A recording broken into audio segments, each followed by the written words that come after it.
Good morning students. हम बात कर रहे थे लेसन नंबर 22 जो था हमारा मानव का पाचन तंत्र। और मानव के पाचन तंत्र में आज हम बात करेंगे बड़ी आंत के बारे में, जो हमारा भाग 5 होगा या पार्ट 5 होगा। बड़ी आंत में सबसे पहले हम बात कर लेते हैं बड़ी आंत की स्थिति के बारे में, उसकी आकार आकृति और संरचना के बारे में। फिर बात करेंगे उसकी एनाटॉमी के बारे में, उसकी भित्ति की संरचना के बारे में और उसके कार्य के बारे में। तो ये है हमारी बड़ी आंत। बड़ी आंत हमारी आहार नाल का अंतिम भाग है। ये भी हमारी उदर गुहा में ही स्थित होती है। इसकी लंबाई की अगर बात करें तो इसकी लंबाई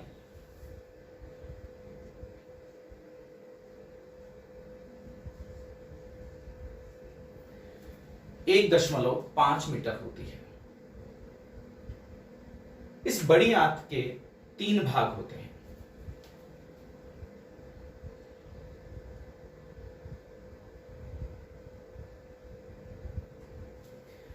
इस डायग्राम में ये तीनों पार्ट क्लियर दिए हुए हैं। जो आपको ये ग्रीन कलर का पार्ट दिखाई दे रहा है, ये पार्ट होता है उंडुक पार्ट या सीकम पार्ट। उसके बाद जो दूसरा भाग है, वो दूसरा भाग यहां से ये और यहां तक। ये दूसरा भाग है जो सबसे बड़ा भाग है, इसे बृहदांत्र कहा जाता है या फिर कहा जाता है कॉलन। और तीसरा भाग, ये जो भाग आपको दिख रहा है, ये कहलाता है मलाशय और गुदा।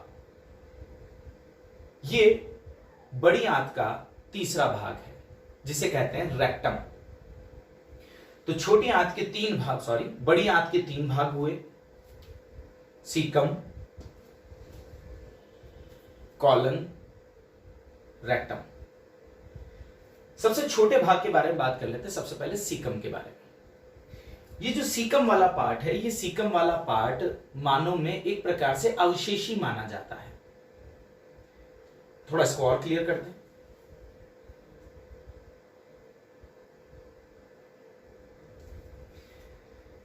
ये है कौन सा भाग? सीकम वाला भाग। इस सीकम वाले भाग में, इस अवशेषी भाग में एक और अतिरिक्त अंगुली समान प्रवर्ध बाहर की ओर निकला होता है। इसे हम बहुत अच्छी तरह से जानते हैं। इसे कहते हैं वर्मीफॉर्म अपेंडिक्स या कृमि रूपी परिशेषिका। इस वर्मीफॉर्म अपेंडिक्स या कृमि रूपी परिशेषिका का व्यास लगभग 1 सेंटीमीटर होता है। और इसकी लंबाई अगर बात करें तो लंबाई होती है 8 सेंटीमीटर। ये बात ही किसके बारे में? सीकम के बारे में। वापस देखिए, ये सीकम वाला पार्ट है, यहां से नीचे वाला, और ये है वर्मीफॉर्म अपेंडिक्स। नेक्स्ट बात करते हैं अपन कॉलन के बारे में। कॉलन के बारे में शुरुआती बात यहां से, ये है हमारी छोटी आंत। ये छोटी आंत इस कॉलन वाले भाग में खुलती है और यहां पर एक छिद्र पाया जाता है। इस छिद्र पर एक कपाट होता है। यहां देख पा रहे होंगे ये कपाट, इसे कहते हैं त्रिकात्र कपाट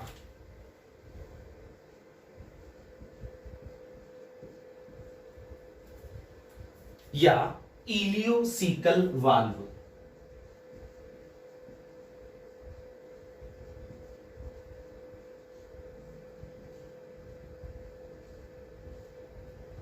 ये त्रिकात्र कपाट या इलियोसिकल वाल्व भोजन को छोटी आंत से बड़ी आंत में आने देता है, लेकिन बड़ी आंत से वापस छोटी आंत में नहीं आने देता। क्लियर? आगे बात करते हैं कॉलोन के बारे में और क्लियर। ये जो कॉलोन भाग है, इसे हम बृहदांत्र भी कहते हैं हिंदी में। इस बृहदांत्र में एक भुजा ये है, एक भुजा ये, एक भुजा ये और कुछ भाग ये होता है। इस वाली भुजा को कहा जाता है असेंडिंग कॉलन या आरोही बृहदांत्र। ये वाला भाग कहलाता है ट्रांसफर कॉलन, जिसे हम कहते हैं अनुप्रस्थ बृहदांत्र। उसके बाद ये जो दिखाई दे रही है आपको, इसे कहते हैं यहां तक डिसेंडिंग कॉलन या अवरोही कॉलन या अवरोही बृहदांत्र। उसके बाद वाला ये जो भाग आपको दिखाई दे रहा है इसे कहते हैं सिग्माइड कॉलम। बृहदात्र के आगे की तरफ का भाग, तीसरा भाग, जिसे हम कहते हैं क्या, मलाशय। मलाशय एक छिद्र के द्वारा शरीर से बाहर खुलता है जिसे एनस या गुदा कहते हैं। इस एनस या गुदा में दो अवरोधनियां होती हैं। एक अवरोधनी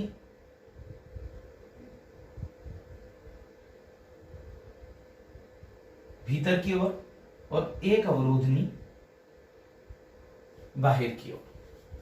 जो भीतर वाली अवरोधनी है, आंतरिक अवरोधनी भी इसे कहते हैं, ये चिकनी पेशियों की बनी हुई होती है, और जो बाहरी अवरोधनी होती है वो रेखित पेशियों से बनी होती है। क्लियर? नेक्स्ट बात करें तो ये थी आहार नाल की संरचना। आहार नाल की संरचना में हम और आगे बात करते हैं।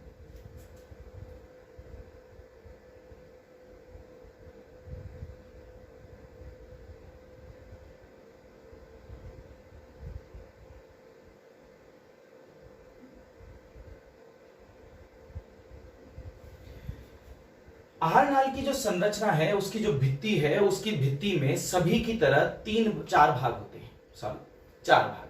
वही सिरोसा,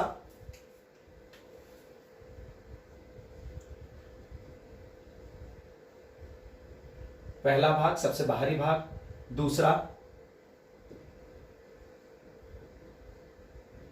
पेशी स्तर, तीसरा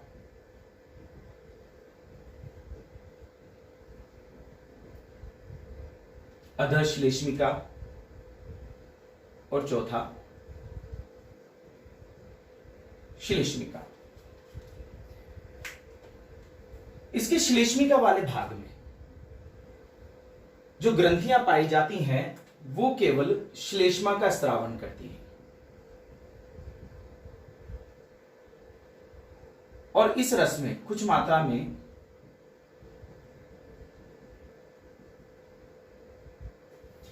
बाइकार्बोनेट्स भी होते हैं। इसकी जो पेशीय स्तर है वो कुछ विशिष्ट होता है।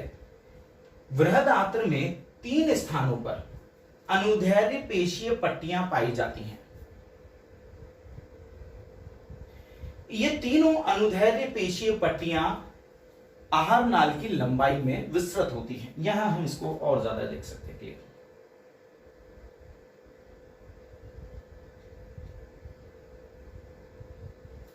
ये दिखाई दे रही है आपको, ये पेशीय पट्टियां हैं। ठीक है, ये पेशीय पट्टियां पूरी लंबाई में आहार नाल में फैली हुई होती है, बड़ी आंत में।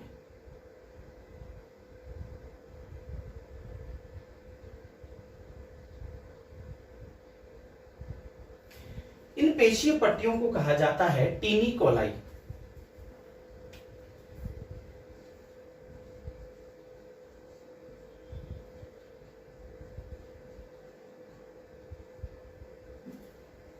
क्लियर?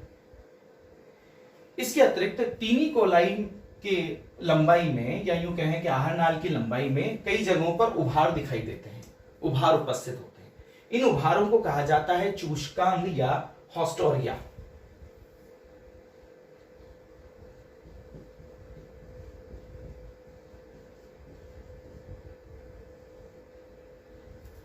क्लियर? तो यह है टीनी कोलाई, जो अनुदैर्ध्य पेशियों की परतें हैं, अनुदैर्ध्य पेशियों की परतें हैं, जिन्हें क्या कहा जाता है? टीनी कोलाई। ये पट्टियां हैं, अनुदैर्ध्य पेशियों की परतों की पट्टियां हैं, जिन्हें टीनी कोलाई कहा जाता है। लंबाई में जगह जगह पर उभार उपस्थित होते हैं। इन उभारों को क्या कहा जाता है? हॉस्टोरिया कहा जाता है। आहार नाल के संबंध में और बात करते हैं। ये वापस देख सकते हैं आप, ये है टीनी कोलाई। ये जो आपको अनुदैर्ध्य पेशीय पट्टियां दिखाई दे रही है, 3 जगहों पर होती है, हम देख चुके हैं तीनों जगह पर। ठीक है, इन उभारों को कहा जाता है हॉस्टोरिया।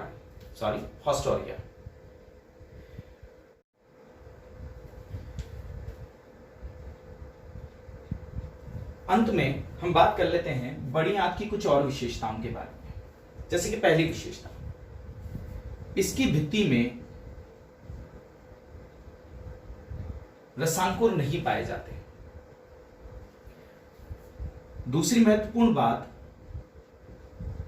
इसमें किसी भी प्रकार का कोई पाचक एंजाइम नहीं पाया जाता, माने कि दोनों एब्सेंट होते हैं। प्रेजेंट क्या होता है वो ध्यान रखिएगा। बड़ी आंत में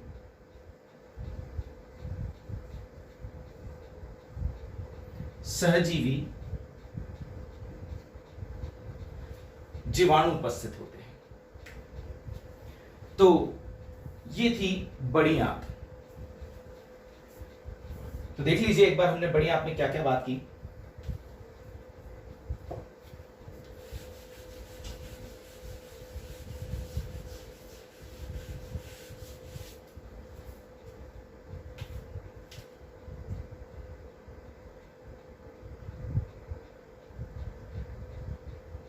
बड़ी आंत में सबसे पहले हमने उसकी स्थिति के बारे में बात करी, उसकी लंबाई के बारे में बात करी, फिर हमने उसके भागों के बारे में बात करी।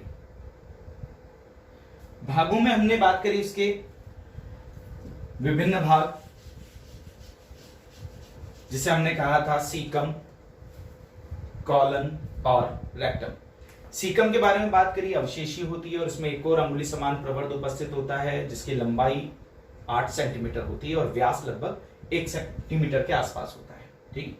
उसके बाद बात करी अपन ने कॉलन के बारे में, एक और बात करी थी त्रिकात्र कपाट के बारे में। यह त्रिकात्र कपाट पाया जाता है कहां पर? छोटी आंत और कॉलन के बीच में। इसे कहा जाता है इलियोसिकल वाल्व। नेक्स्ट बात करी हमने